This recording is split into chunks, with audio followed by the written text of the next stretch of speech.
딸의 장기를 기증한 아버지 송종빈. 어릴 적부터 총명하고 사랑스러웠던 딸은 항상 자신보다 남을 먼저 생각했습니다. 쪽방촌 어른들을 찾아보는 것도 힘든 사람 돕고 특수교육을 해서 어려운 사람들을 정상인과 같이 이렇게 만들어 보겠다는 그런 꿈이었는 것 같아요. 하지만 딸이 34살이 되던 지난해 불의의 사고로 뇌사 상태에 빠지고 말았습니다. 숨을 쉬고 있었기 때문에 난 세상을 떠날 거라고는 전혀 생각 안 했어요. 일어나라, 일어나라, 집에 가자.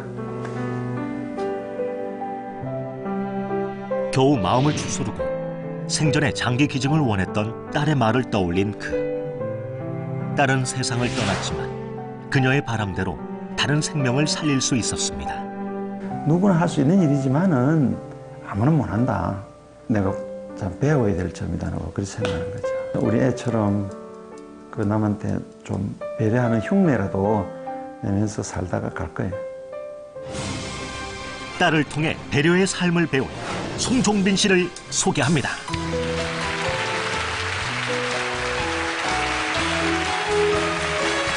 어서 오세요. 네. 안녕하세요. 네. 오늘 이 자리 나오시기까지 힘드셨죠? 네. 딸을 보낸 후에 어디에 나서거나 사람을 만드는 것이 무척 힘들었습니다. 네. 하지만 오늘은 제가 딸에게 하고 싶은 얘기가 있어서 전달하려고 나왔습니다. 오늘 하실 얘기 주제가 미안하다, 사랑한다라는 얘기인데 따님에게 이렇게 하시고 싶은 얘기가 많이 남아 계신 것 같아요. 예. 네. 늘 딸과의 어떤 추억 속에 네. 살고 있습니다. 딸이 가고 나서 이제 느꼈는데 진정한 삶이 무엇인가 네. 하는 것을 깨닫게 되었죠. 그래서 그런 얘기를 오늘 좀 해보려고 합니다. 네. 자, 지금부터 말씀을 들어보겠습니다. 박수로 청해 주십시오.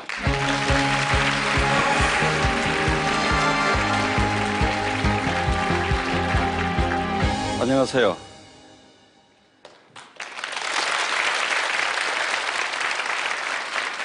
송종빈입니다. 어떤 말로 이 얘기를 시작해야 될까요? 저는 얼마 전에 사랑하는 딸을 잃었습니다.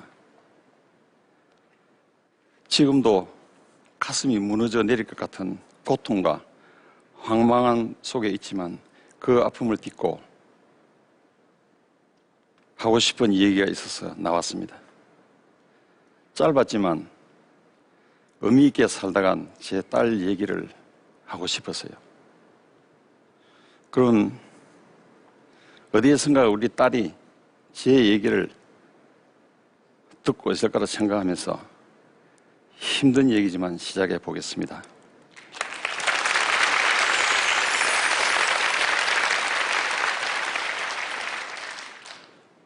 저는 상고를 나오자마자 일찌감치 은행에 들어갔습니다. 그때는 은행이 참 좋은 직장이었어요. 돈도 많이 주고 주변에서도 알아주었으니까요.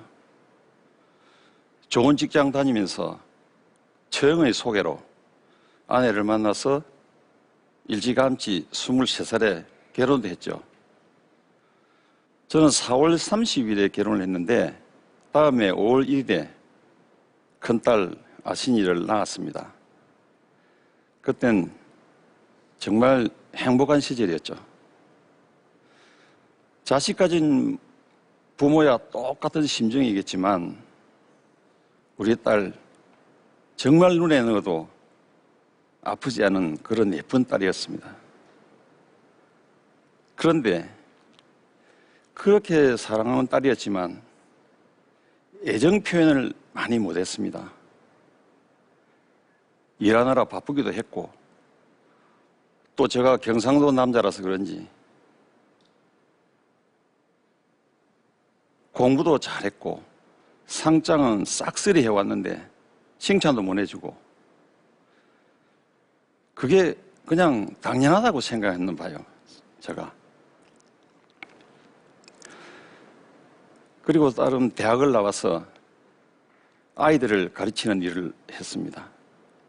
특수대학원에 진학을 해서 특수교육을 배워서 힘든 아이들을 돌보는 그런 일을 하고 싶어 했는데 제가 말렸습니다. 직장 다니면서 네가 좋아하는 걸 하면 되지.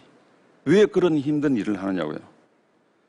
지금 생각해 보니까 제가 딸을 너무 몰랐던 겁니다.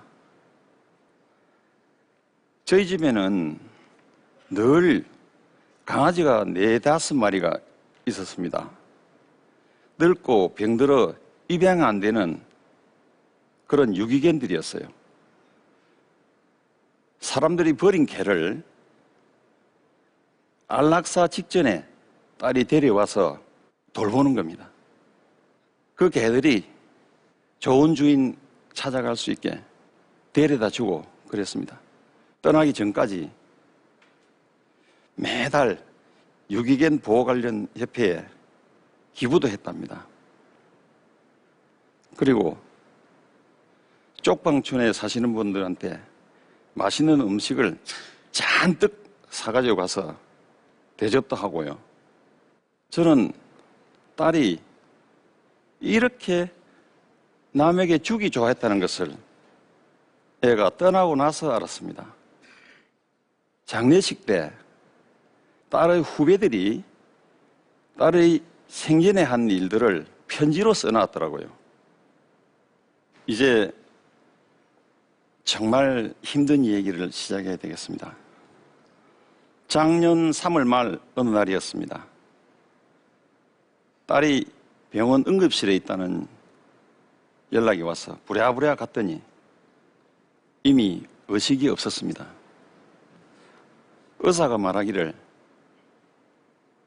뇌사 상태인데 어려울 것 같다고.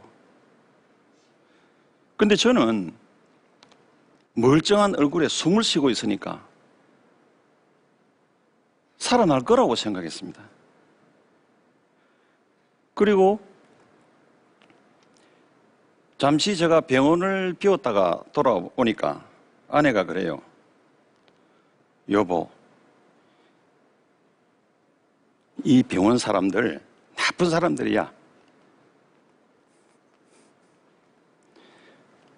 우리 딸 간을 빼가려고 그래요. 이러는 거예요. 그래서 제가 의사를 찾아가서 물어봤더니 깨어날 가망이 없다고 장기 기증을 한번 생각해 보면 어떻겠느냐고 하는 겁니다. 저는 그 순간 멍해져 버렸죠. 저는 살리느냐 못 살리느냐 그 생각만 하고 있었는데 장기 기증을 하라니요. 그래서 제가 지켜보자고, 내 눈으로 확인하기 전에는 못 믿겠다 그랬습니다. 그런데 하루가 갈수록 딸의 상태가 급격히 나빠졌어요. 결국 병원에 실려온 지 4일 만에 저는 장기 기증 서류에 사인을 했습니다. 눈 외에는 줄 수 있으면 다 주라고 했습니다. 눈이 안 보이면 먼 길을 갈 수 없다고 아내가 말려서 그렇게 했습니다.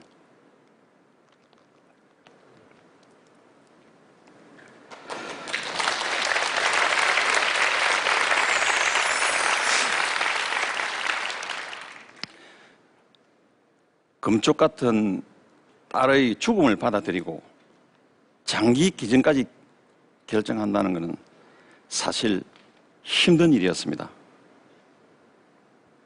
그런데 만약 딸이 떠난다면 노력해도 안 된다면 이 애를 계속 살게 하는 방법이 뭔가 생각했더니 남에게 주는 것이더라고요. 그리고 남의 몸에 주더라도 내 새끼는 계속 사는 거다. 그런 생각이 들었습니다. 어찌 보면 욕심이죠. 그리고 두 번째는 장기 기증을 간절히 바라는 그 사람의 생명을 살리는 것이 맞다고 생각이 들었습니다. 그런 이유로 아내를 설득을 했습니다. 그보다 가장 중요한 이유는 딸이 생전에 훗날 자기가 죽으면 장기 기증을 할 것이다 한 말이 떠올랐습니다. 저는 그 딸의 뜻을 지켜주고 싶었습니다. 지금 우리 딸은 아무 말도 못하지만 아빠 그렇게 결정해 줘서 고마워요 라고 말할 것 같아요. 나중에 병원에 물어보니까 딸의 신장을 20대 그 젊은 여성이 기증받았다고 하더라고요. 수술이 잘 됐다고 하길래 제가 얼마나 반가웠는지 몰랐습니다. 너무 반가웠습니다. 그 사람이 살았구나. 그 사람이 잘못되었다면 나는 완전히 무너져 내리는데 정말 다행이구나. 이렇게 감사했습니다. 내 딸이 한 생명을 살렸다는 데 대해서 조그마한 위로가 되었습니다. 그런데 딸을 보내고 나서 그 공허감이 너무 커서 저는 거의 미칠 그런 수준입니다. 집에 들어가서 방에 있을 것 같아서 문을 열어보고 또 문을 딱 없어서 나오면 또 있는 것 싶어 또 들어가 보고 그러다가 이름도 저도 모르게 불러보고 미친 듯이 소리도 질러보고 딸 이름을 넣어가지고 노래를 하염없이 부르기도 해보았습니다. 보고 싶어서 문자 메시지를 계속 보내는데 답이 없어요. 보고 싶다고 답장 좀 해달라고 사정을 하는데 아직도 연락이 없습니다. 참 야속하게도 딸은 꿈에도 한번 나타나지 않았습니다. 그런데 그런 아버지가 좀 안쓰러웠는지 제가 어느 날 거실에서 벽에 기대가지고 앉아서 눈을 감고 딸을 생각했어요. 이때까지 한 번도 아빠한테 안 왔는데 오늘 한번 만나보자. 그리고 이렇게 팔다리를 늘어뜨리고 이렇게 있었어요. 근데 갑자기 양 발끝, 손끝으로 뜨거운 열기가 확 들어오는 겁니다. 어깨까지, 허리까지.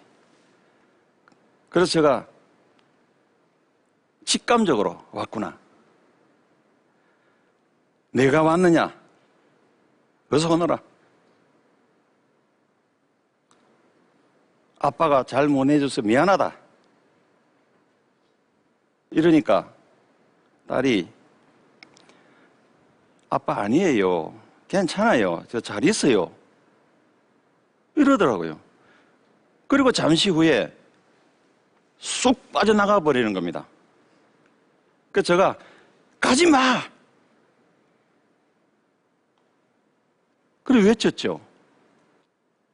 제가 딸을 가슴에 넣어보려고 했는데 그냥 빠져나가 버린 겁니다. 아내가 제가 미친 줄 알고 방에서 거실로 막 뛰쳐나왔어요. 아마 그때 나의 영이 아빠한테 왔다 갔다고 저는 믿고 있습니다. 지금도 딸과의 그 추억 속에서 살고 있습니다. 유품을 정리하면서 괴로워서 막 딱 죽고 싶은 그런 심정입니다. 사람들은 빨리 잊기 위해서 유품을 다 버리라고 하는데 저는 소중한 아래 일기장, 상장, 장난감, 문방구 이런 것까지 큰 상자에 넣어서 보관을 하고 있습니다. 지금 보면은 너무 아파서 못 살 것 같으니까 20년 뒤에 보려고 봉해놨습니다. 근데 무엇보다도 가장 딸이 소중하게 생각했던 책은 모아보니까 한 3,000권이 넘더라고요. 저는 책을 정신없이 버리고 있는데 누가 그러더군요. 딸이 평소에 남을 도우는 걸 좋아했는데 기증을 하면 어떻게 하느냐고. 그래서 딸의 이름을 딴 문고를 강원도 산골짜기 어느 학교에 만들어서 남은 1,300여 권을 기증했습니다.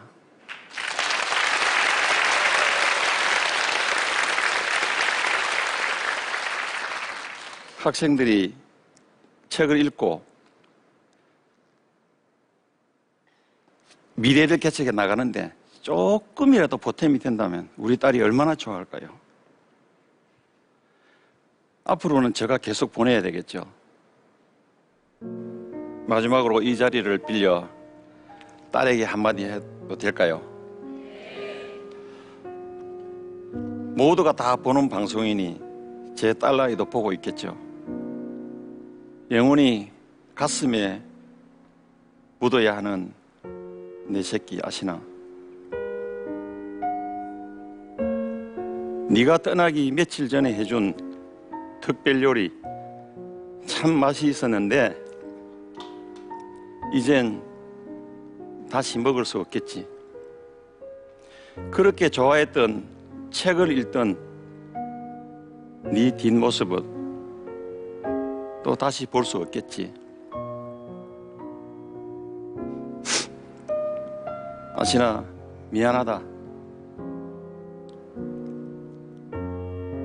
네가 하고 싶은 일 못하게 해서 미안하고 너는 엄마 아빠한테 참 많은 기쁨을 주었는데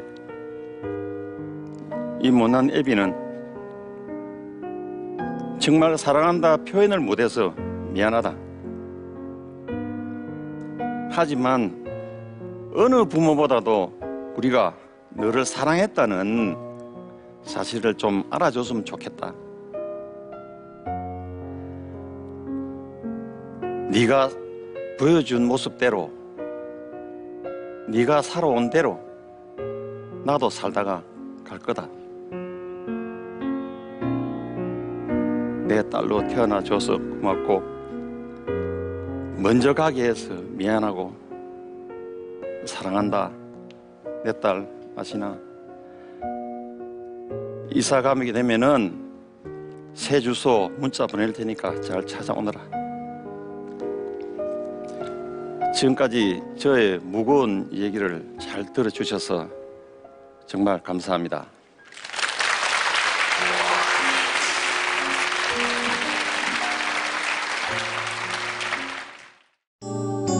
KBS KBS KBS 한국방송